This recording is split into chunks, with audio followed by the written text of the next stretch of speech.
how to scale a system from 0 to millions of users. Hi everyone, I am honored to be here with you today, and it's really an honor to see all of you. I'm going to be talking about system design, and with the time we have together, we're going to look at a small system, and we're going to scale it out step by step until we support millions of users. So let's do it. Oops. By the way, have you ever came across with this issue before, with this annoying error before? And maybe it has happened in the most unsuitable situations, moments like you're shopping on a Black Friday, or you're trying to get those tickets for a popular show. You're basically trying to do the same thing as everyone else next to where you are. So this can happen. You just overload the system. But the truth is, it is not you. It's them. And with that, I mean, it's not the client. It's the server. A study shows that 70% of software failures are due to poor system design decisions. So today, we're going to be looking at a single server setup first, which is the smallest system we typically have. Then we're going to talk about databases and decide which database should we use, as this is typically one of the first decisions we make when we are designing a system. Next, we're going to start scaling it, and we're going to talk about two different scaling techniques: vertical scaling, horizontal scaling. Then it's time for us to start improving our system. We're going to first look at the database and introduce database replication. And then we're going to improve our web pages to be faster by adding cache and CDN. Then it's time for us to introduce data centers as we want to grow globally. And finally, just a cherry on top of the cake, we're going to add some message queue for service decoupling. After all this, and it's a challenge agenda, but we can do it, we're going to have a scalable system able to handle millions of users. And if you're a software engineer in the room, there's a good chance that you'll learn a handful of techniques that will help you with system design interview questions. So after a couple of months in my role, I asked to have an overview of the system. This is what they draw to me. Maybe you were familiar with some of those components, maybe not really, but that's okay. At the end of this talk, this will look slightly more familiar. Right, so let's start by looking at a single server setup. You're probably familiar with this, and if this helps, think about a website where you can search and buy books. So we have our client here represented by a web server or a mobile app. And what happens is the client does HTTP requests to the web server. Then our web server goes and fetches some data in the database. Then the database returns the data, and then the server returns HTML pages or JSON responses for rendering. So you're probably familiar with this setup, yeah? Excellent. So let's have a look at which database should we use now. So there's two types of databases: relational databases, non-relational databases. So first we're going to start with a relational database, which is also known as SQL. And the way it works is that these databases store data in tables with columns and rows, and we can perform join operations between the tables to get the data we need. Popular SQL databases: MySQL, Oracle, or SQL Server. There's also non-relational databases, or NoSQL. So these are mainly used for unstructured data, and they can have different formats, like key value pairs, or graphs, or even documents. CouchDB and Amazon DynamoDB are two examples. Okay, but which database should we use? Well, historically, relational databases have been around for more than 40 years, so we might be well suited with one of those. However, a NoSQL database might be the right choice if you need to prioritize performance. So our application needs very low latency. Or we need to store a huge amount of data, or the data is simply unstructured. Systems that you might be familiar with that use a NoSQL database are Uber, Netflix, Gmail, and many others. And note that we can actually have both NoSQL and NoSQL databases in our system. For example, why not having our user details and our books stored in a SQL database and user sessions in the NoSQL database? So we go with that for our system. Now, we're going to start scaling it because we want to target thousands of users for now. And we're going to look at how can we do it. So there's two scaling techniques: vertical scaling, horizontal scaling. Starting with vertical scaling, it's basically the process of adding more power to our server, so more CPU, more memory, and more disk. It's like having a more powerful machine. And this will improve the performance of our system and its capacity because we now can handle more requests. However, there is a problem with this way of scaling. Imagine that the server is offline for a reason. Then the whole system is offline. So what can you do about it? Well, there is horizontal scaling, which is much more appropriate for a scaling system. So with horizontal scaling, we can add more servers to a pool of resources. Now, user A connects to server 1, user B connects to server 2. And this obviously will improve the capacity of our system because we now can handle more requests in parallel. But there's still a problem here. If server 2 is offline for a reason, user B won't have access to the system. User A, though, don't have any problem. So what can we do? How can we solve this issue?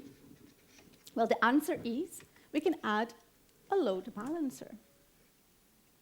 So a load balancer will distribute the traffic among the servers. So our client connects to the load balancer will distribute the traffic. And this will solve the single point of failure.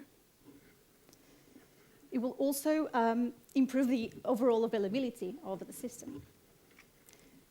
But what happens if the traffic grows exponentially? Well, if 2 servers are not enough to handle all the requests, we can add the third one, and our load balancer will distribute the load. So we just talked about scaling techniques. We obviously go and choose the horizontal scaling. And now we're going to talk about database replication, which is a form of horizontal scaling. With database replication, we have a primary database and replicas, which are copies of the primary database. And the way this process typically works is we have our write operations. So think about all the data modifying commands, insert, delete, update, redirected to the primary database. The read operations to the replicas. And because typically we have the ratio of reads to writes are higher, we typically have more than one replica in our system. And this is how our system looks like now after adding database replication. So we can handle more database queries in parallel because there's more databases. In case there is a cyclone that destroys one database, no problem. No data is lost because the data is replicated across different databases, which are in different locations. If one database is offline, no problem. We can rely on the others. Right, so we are targeting thousands of users now. Our system performs really well. However, we want to go even further, push it harder, because we want to target millions, right? So let's add cache and CDN. So cache is a temporary storage which is designed to store frequently used data. So the way it works is we have the server getting some data from the cache, but if it doesn't exist in the cache, then we have to fetch it from the database. Will take a little bit longer, but that's okay. In the meantime, we can save the data in the cache. So the next time we try to get the same data, the data will be delivered from the cache, which is much faster, as memory is always much faster than disk. And cache providers are examples. Some examples are Memcached and Redis. And now introducing CDN, which is a form of cache. And a CDN is a network of servers that are strategically located all over the world, or across the world, in different regions. And they are designed to host static assets. So what are static assets? Well, everything that is not dynamic. So this means our images, our videos, our CSS files, our JavaScript files, and even HTML files that don't change. So our user tries to get an image, tries to load the page, which has an image, tries to get it from the CDN. It doesn't exist in the CDN. No problem, we go to the server. And then the user A sees the image. Now, 1 minute after, user B tries to go to the same page, tries to load the same image. But now, the image exists in the CDN. So it's going to be much faster to load for user B. And examples of CDN providers are Amazon, CloudFront, and Akamai. These are typically third-party servers or services. So this is how our system looks like after adding CDN for better performance and cache, not only for performance, but also to ensure our database load is lightened. Now, on to millions of users now. So we need to provide a seamless experience everywhere in the world. And for that, we're going to add data centers, which are geo-distributed servers. And now, our load balancer will distribute the traffic among the different data centers, which are located in different parts of the world.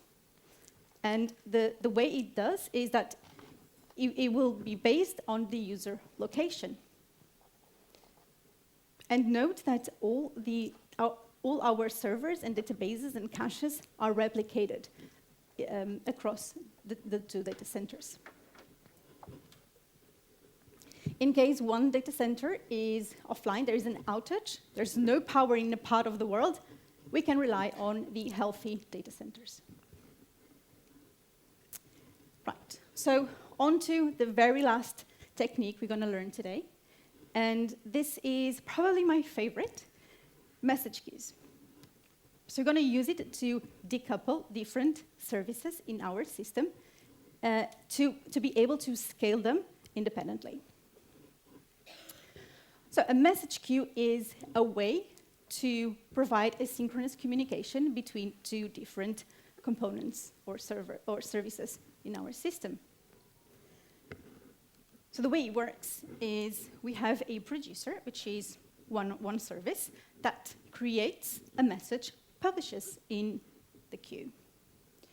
On the other end, we have our consumer, which subscribes to the queue and will consume the message. So let me give you an example. We want to send push notifications to our users when there's a new book that came out.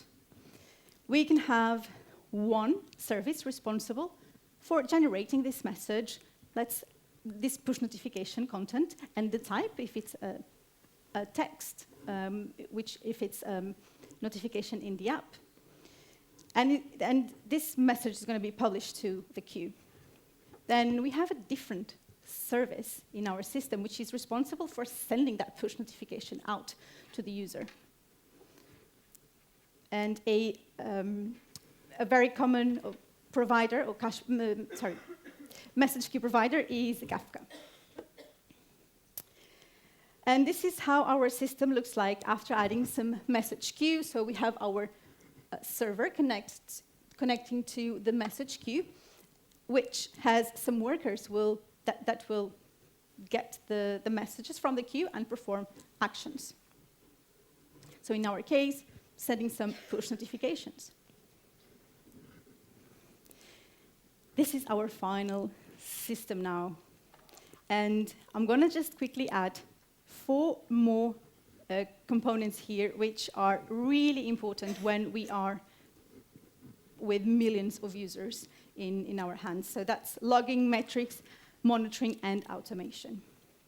Just quickly mention monitoring, which is all about observing our system in terms of its performance, in terms of its health, and automation, which is all about adding CI/CD tools to make sure that we roll out our code or our software updates and our new features seamlessly across all our servers that are located in different places. And we can actually combine monitoring and automation. And we can set our server to auto-scale depending on its needs. And hopefully this doesn't look as confusing as before. We have our client, the user, connected to the load balancer, and we have 3 different data centers. And we have our servers in blue. There is, in red, Oracle, which is our SQL database. There's some arrows in yellow, which indicates there's some data replication going on there. There's also a cache and message queue. And we just navigated through a handful of techniques that will help us scaling a system. So just to quickly summarize them, we should build duplication across every tier, so server and database. Cache frequently used data, host static assets in the CDN, have multiple data centers as we want to have a seamless experience everywhere in the world. We want to decouple individual services using a message queue. And we need to monitor our system constantly and automate operations as much as we can. And the Bible behind this presentation is this book, System Design Interview. And that's all I had for you. Thank you so much.